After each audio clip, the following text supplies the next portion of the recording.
Hello everyone, welcome to VLAN IAS. இந்த வீடியோவில் September 27th of 2024 Hindu news பேப்பரில் வந்திருக்கிற இம்பார்ட்டன்ட் நியூஸ் ஆர்டிகல்ஸ் என்னென்னு பார்த்துடலாம். இதுக்காக ஹிந்து நியூஸ் பேப்பரோட சென்னை எடிஷன் எடுத்திருக்கோம். அண்ட் இந்த வீடியோவோட PDF வந்து பார்த்தீங்கன்னா நம்மளோட டெலகிராம் சேனலில் இருக்குது. அதுக்கான லிங்க் வந்து டிஸ்கிரிப்ஷனில் கொடுக்குறேன், அதில் போய் டவுன்லோட் பண்ணிக்கோங்க. ஸோ இன்னைக்கு வீடியோ ஸ்டார்ட் பண்ண போகிறதுக்கு முன்னாடி சில பாயிண்ட்ஸை வந்து நான் கிளியர் பண்ணிக்கிறேன். என்னென்னா, உங்களில் சில பேர் வந்து என்ன என்கிட்ட கேட்குறீங்கன்னா, நம்மளோட எக்ஸாமுக்கு ஒரே ஒரு நியூஸ் பேப்பர் படித்தா போதுமா அப்படின்னு சொல்லி கேட்குறீங்க.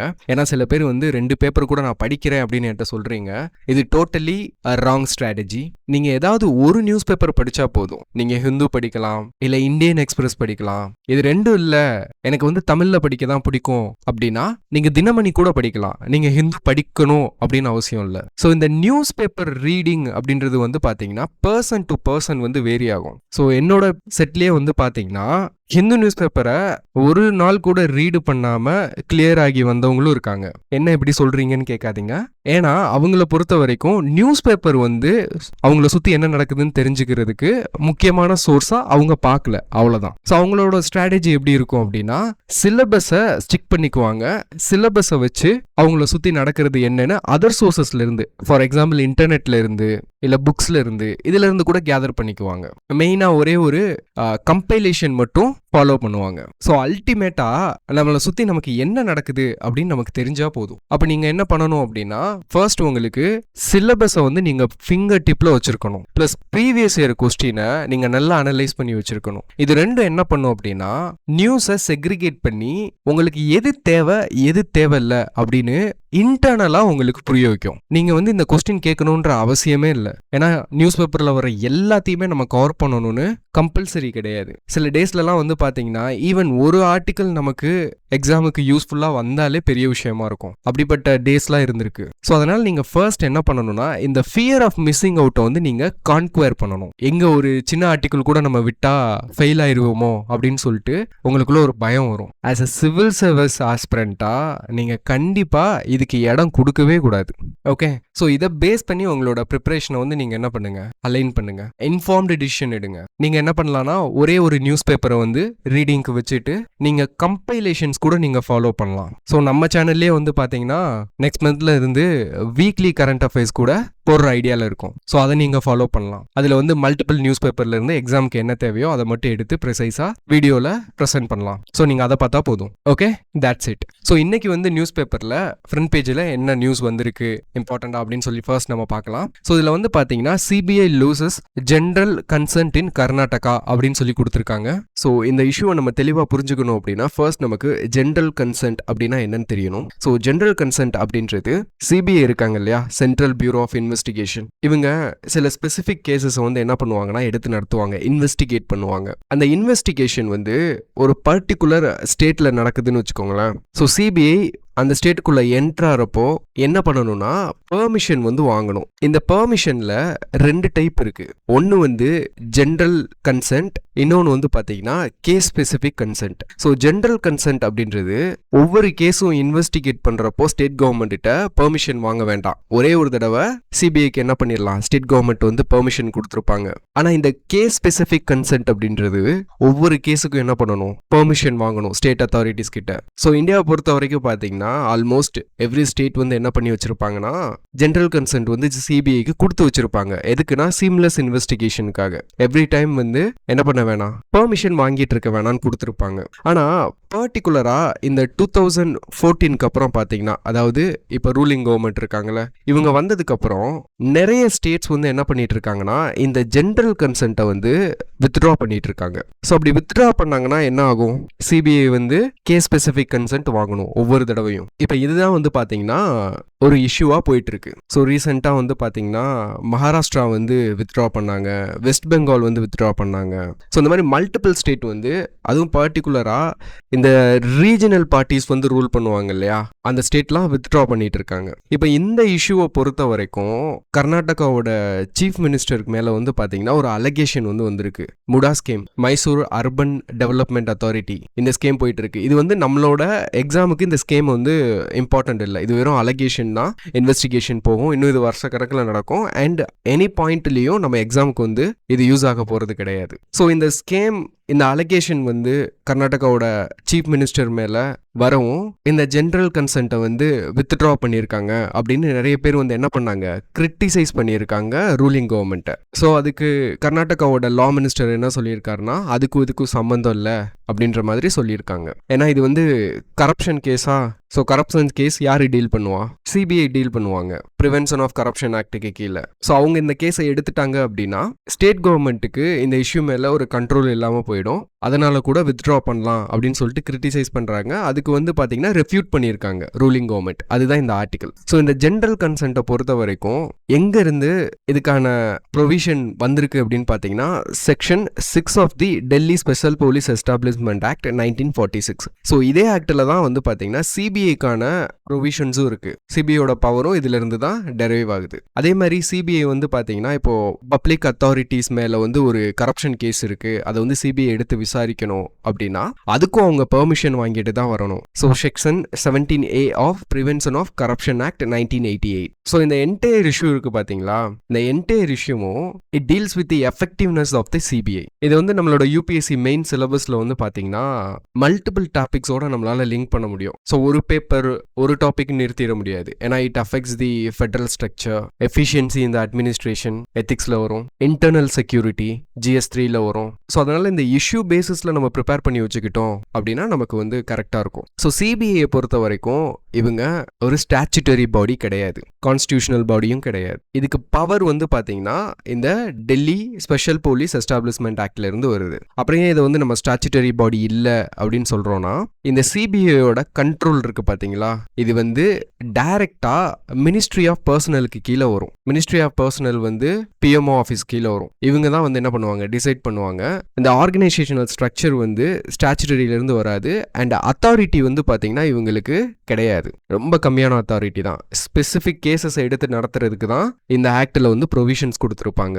So it is very limited in authority. So CBI ரிஃபார்மை பொறுத்த வரைக்கும் இதை ஸ்டாச்சுட்டரியா பாடியா நம்ம மாற்றலாம் அப்படின்னு கூட நிறைய பேர் என்ன பண்ணியிருக்காங்க, சஜஸ்ட் பண்ணியிருக்காங்க. இதுக்கு முன்னாடி இதை வந்து கேஜ்டு பேரட்னு கூட சொல்லுவாங்க. இப்போ இந்த பர்டிகுலர் இஷ்யூவில் நம்ம என்ன பார்க்கணும் அப்படின்னா, இப்போ இந்த ஸ்டேட்ஸ் எல்லாம் வித்ட்ரா பண்ணுறது ப்ரைமரி ரீசன் என்ன அப்படின்னு பார்த்தோம்னா இட் இஸ் பொலிட்டிக்கலி மோட்டிவேட்டட். அதனால் இந்த இஷ்யூ வந்து டைரெக்டாக நமக்கு என்ன வராது, எக்ஸாமில் கொஸ்டின் எல்லாம் கேட்க மாட்டாங்க. பட் சிபிஐயோட ப்ராப்ளம் என்ன அப்படின்றது இந்த இஷ்யூ மூலமாக நமக்கு தெரியும். இது நம்மளோட சிலபஸில் டைரெக்டாக லிங்க் பண்ண முடியும். ஸோ அதுக்காக தெரிஞ்சு வச்சுக்கணும். ஸோ சுப்ரீம் கோர்ட்டில் சிபிஐ கொடுத்த ஒரு அஃபிடாவிட்டில் என்ன சொல்லியிருக்காங்கன்னா 78% ஆஃப் சிபிஐ கேசஸ் வந்து பெண்டிங்கில் இருக்குது. எதனாலனா இந்த மாதிரி செவரல் ஸ்டேட்ஸ் வந்து என்ன பண்ணிட்டாங்க, அவங்களோட கன்சென்ட்டை வந்து வித்ட்ரா பண்ணனால. ஏன்னா ஒவ்வொரு கேஸ்க்கும் என்ன பண்ணணும், பெர்மிஷன் வாங்கணும். அதெல்லாம் ஸ்டேட் கவர்மெண்ட் கிடப்பில் போட்டிருக்காங்க. அப்போ இதோட இம்ப்ளிகேஷன்ஸ் என்ன அப்படின்றது நமக்கு தெரியணும் இல்லையா.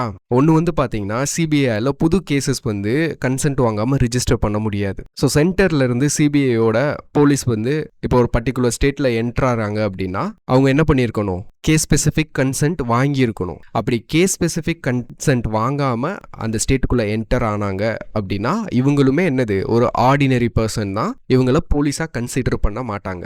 ஏன்னா கான்ஸ்டியூஷனில் டிவிஷன் ஆஃப் பவரை பொறுத்த வரைக்கும் இந்த போலீஸ் பவர் அப்படின்றது லா அண்ட் ஆர்டரில் வரும். லா அண்ட் ஆர்டர் வந்து ஸ்டேட் சப்ஜெக்டில் வரும். ஸோ அதனால தான் இந்த general consent, case specific consent எல்லாமே ஸ்டேட்டுக்கு வந்து என்ன பண்ணியிருக்காங்க, பெர்மிஷன் வாங்கி வரணும் அப்படின்னு கொடுத்துருக்காங்க. அப்புறம் சிபிஐ ஆல்ரெடி சொன்ன மாதிரி ஒன் ஆஃப் த இம்ப்ளிகேஷன் வந்து கேசஸ் வந்து பெண்டிங்கில் இருக்கும், இன்வெஸ்டிகேஷன்ஸ். ஸோ இதெல்லாம் வந்து இம்ப்ளிகேஷன்ஸ்க்கான பாயிண்ட்ஸ்.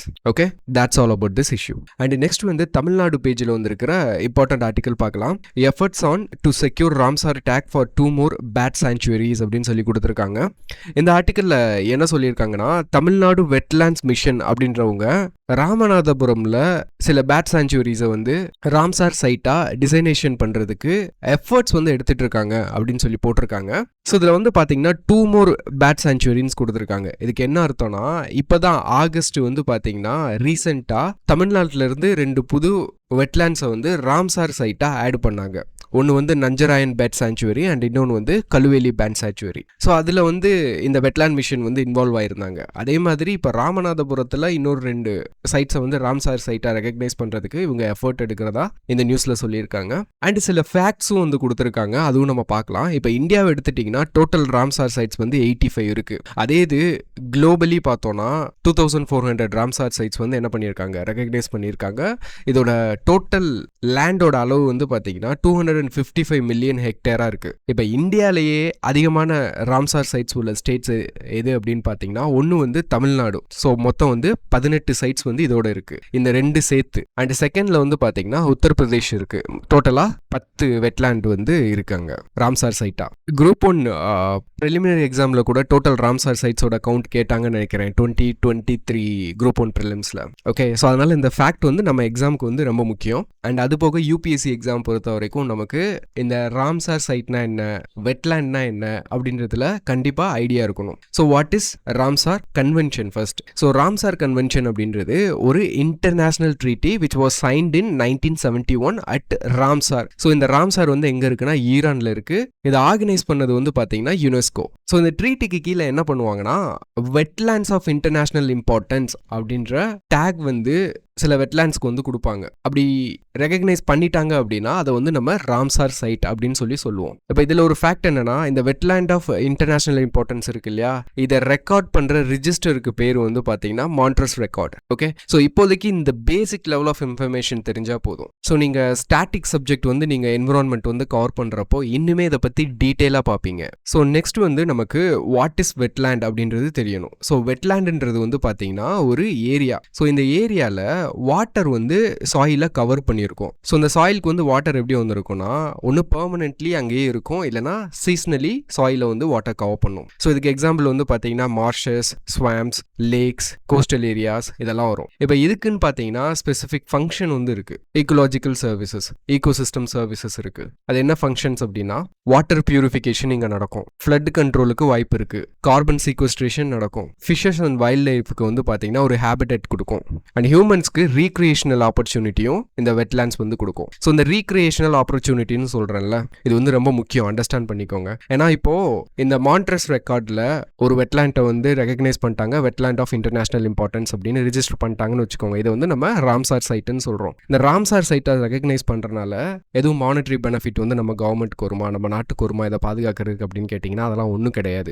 என்னன்னா ராம்சார் சைட்ஸ் அப்படின்றது வந்து குளோபல் ரெகக்னிஷன். இப்போ 2400 வெட்லேண்ட் லிஸ்ட் இருக்கு இல்லையா, இதெல்லாம் வல்னரபிள் ரீஜன். ஸோ இதுக்கான எஃபர்ட்ஸ் வந்து குளோபலி எடுக்கிறதுக்கு வாய்ப்பு இருக்கு. சில ஆர்கனைசேஷன்ஸ் வந்து எடுக்கலாம். ஆனால் கவர்மெண்ட் வந்து இதை ரெகக்னைஸ் பண்ண வைக்கிறதுக்கு இன்னொரு பிரைம் மோட்டிவ் இருக்கு. என்னன்னு பார்த்தீங்கன்னா டூரிசம். ஸோ டூரிசம் வந்து நம்ம கண்ட்ரியில் ஃப்ளோரிஸ் ஆச்சுன்னா நமக்கு என்னது, ஃபாரின் எக்ஸ்சேஞ்ச் ரிசர்வ் வந்து என்ன ஆகும், இன்க்ரீஸ் ஆகும். ஸோ அந்த ஸ்கோப்புக்கும் என்ன பண்ணுவாங்க, ராம்சார் சைட்டாக ரெகக்னைஸ் பண்ண வைக்கணும் அப்படின்னு ட்ரை பண்ணுவாங்க. ஓகே, அண்ட் நம்ம ஆகஸ்ட் மாதம் இந்த ரீசெண்ட் ஆடிஷன்ஸை பற்றி நம்ம பார்த்தோம் இல்லையா, Nanjarayan bird sanctuary and Kazhuveli bird sanctuary, இது ரெண்டும் தமிழ்நாட்டில் இருக்கு. இது கூடவே இன்னொரு ரிசர்வாயரையும் ராம்சார் சைட்டா சேர்த்தாங்க. அது வந்து சாத்புரா டைகர் ரிசர்வ்ல இருக்கு. அது என்ன ரிசர்வாயர் அண்ட் எந்த ரிவர் மேல அது இருக்கு அப்படின்னு இன்கேஸ் ஓல்டு வியூவர்ஸ் யாராவது இருக்கீங்க, கண்டினியூஸாக பார்த்துட்டு இருக்கீங்க அப்படின்னா கீழே கமெண்ட்ல அது என்னன்னு சொல்லுங்க. Okay, that's all about this news article. And next வந்து நியூஸ் பேஜில் வந்திருக்கிற ஒரு இம்பார்ட்டன்ட் நியூஸ் ஆர்டிகல் பார்க்கலாம். L69 G4 countries seek urgent reform of UNSC அப்படின்னு சொல்லி கொடுத்துருக்காங்க. ஸோ இந்த reform of United Nation Security Council வந்து இப்போதைக்கு இது ஒரு ஹாட் டாபிக் தான். ஏன்னா நம்மளோட பிஎம் கூட என்ன பண்ணியிருக்காங்க, சம்மிட்ல இந்த ரிஃபார்மை ஓப்பனாக டிமாண்ட் பண்ணியிருக்காங்க. ஸோ நம்ம எக்ஸாமுக்கு ரொம்பவுமே முக்கியமான ஒரு டாபிக் தான் இது. ஆனால் இந்த G4 கண்ட்ரிஸ் இருக்கு பார்த்தீங்களா, இந்த G4ல வந்து யார் யார் வருவானா, Brazil, Germany, India and Japan வருவாங்க. இது வந்து ஒரு ஃபார்மல் குரூப் கிடையாது, இது வந்து ஒரு இன்ஃபார்மல் குரூப். இவங்க யூஸ்வலாக அந்த யுனைடெட் நேஷன் ஜெனரல் அசம்பிளியோட மீட்டிங் வந்து வருஷம் நடக்கும்ல, அப்போ வந்து இவங்களும் என்ன பண்ணிக்குவாங்க, ஒன்று சேர்ந்து இவங்களோட டிமாண்டை கேட்பாங்க. அவ்வளோதான். இவங்களோட டிமாண்ட் என்னன்னா, யுனைடெட் நேஷன் செக்யூரிட்டி கவுன்சிலில் எங்களுக்கு பெர்மனன்ட் சீட் வேணும் அப்படின்னு கேட்பாங்க. இப்போ அர்ஜென்ட்டாக ரிஃபார்ம் வேணும் அப்படின்னு இப்போ நடந்து முடிஞ்ச யுனைடெட் நேஷன்ஸ் ஜெனரல் அசம்பிளியோட மீட்டிங்கில் இவங்க டிமாண்ட் வச்சுருக்காங்க. ஸோ நம்மளோட எக்ஸ்டர்னல் அஃபேர்ஸ் மினிஸ்டர் என்ன சொல்லியிருக்காருன்னா, இது வந்து சிக்னிஃபிகண்ட் சேலஞ்ச். எதுக்குன்னா மல்டிலேட்டரல் சிஸ்டமை பொறுத்த வரைக்கும். ஏன்னா இந்த குளோபல் கிரைசிஸில் எப்படி இந்த எக்ஸிஸ்டிங் யூஎன்எஸ்சியோட சிஸ்டம் வந்து ஃபெயில் ஆயிருக்கு அப்படின்றது இது ப்ரூவ் பண்ணியிருக்கு. அதுக்காக டிமாண்ட் கேட்குறாங்க. அண்ட் அடுத்து வந்து L69 குரூப். இது வந்து group of developing countries from Africa, Latin America, Caribbean, Asia and Pacific. இதில் மொத்தம் 42 கண்ட்ரீஸ் வந்து மெம்பராக இருக்காங்க. அடுத்து C10 கண்ட்ரீஸ் வந்து இதில் கொடுத்துருக்காங்க.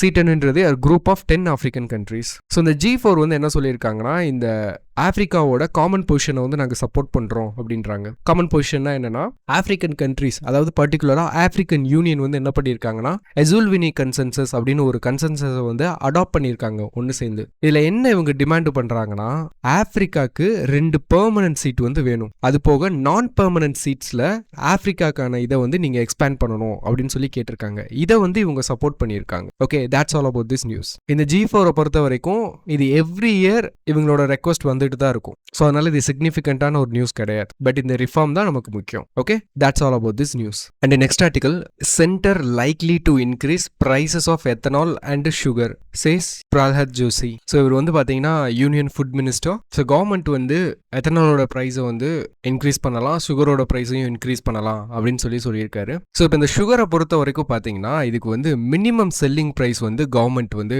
ஃபிக்ஸ் பண்ணியிருப்பாங்க. அதாவது மார்க்கெட்டில் இப்போதைக்கு 31 பெர் கேஜி வந்து வித்துட்டு இருக்காங்க. இதுக்கு கீழே வந்து சுகர் யாருமே விற்கக்கூடாது, மில்ஸும் யாரும் என்ன பண்ணக்கூடாது, இதுக்கு கீழே விற்கிறவங்களுக்கு கொடுக்கக்கூடாது. ஸோ எதுக்காக வந்து நம்மளோட கவர்மெண்ட் இந்த மினிமம் செல்லிங் ப்ரைஸ் வந்து சுகருக்கு வந்து செட் பண்ணியிருக்காங்க அப்படின்னா, இந்த சுகர் கேன் ப்ரொடியூஸ் பண்ணுற ஃபார்மர்ஸை வந்து இந்த ஃப்ளக்சுவேட்டிங் மார்க்கெட் ப்ரைஸில் இருந்து காப்பாற்றுறதுக்காக இது வந்து ஒரு ஃப்ளோர் ப்ரைஸாக ஆக்ட் ஆகும். இப்போ யாராவது அந்த ரேட்டுக்கு கீழே சேல் பண்ணாங்கன்னு வச்சுக்கோங்களேன், எசென்ஷியல் கமோடிட்டிஸ் ஆக்டுக்கு கீழே பனிஷ்மெண்ட் கிடைக்கும். இப்போ என்ன இஷ்யூ அப்படின்னா, இந்த sugar mill owners and sugar farmers இருக்காங்களே, இவங்களாம் என்ன கேட்குறாங்கன்னா, இந்த மினிமம் செல்லிங் ப்ரைஸ் இருக்குது பார்த்தீங்களா, இதை வந்து எங்களுக்கு இன்க்ரீஸ் பண்ணுங்கன்னு கேட்குறாங்க.